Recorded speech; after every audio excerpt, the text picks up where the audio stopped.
नमस्कार, आप लोग देख रहे हैं गोविंद गाजीपुरिया ब्लॉग में आप लोग का स्वागत है। आप लोग से बता दूं कि भोजपुरी का superstar trending star Khesari Lal Yadav का एक फिर नए गाने का पोस्टर आ गया है। खेसारी लाल यादव का गाना आ रहा है। गाना का नाम है दिलवा चोरी करके।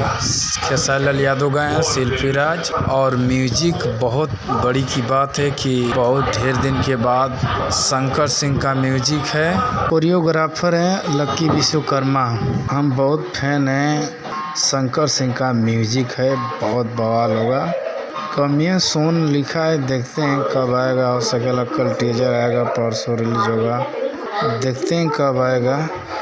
आप लोग हमारी यूट्यूब चैनल को आप लोग अधिक से अधिक आप लोग सब्सक्राइब करिए, लाइक करिए, कमेंट करिए और ऐसे ही आप लोग का अपडेट मिलता रहेगा। आप लोग सब सब्सक्राइब करिए और शेयर करिए।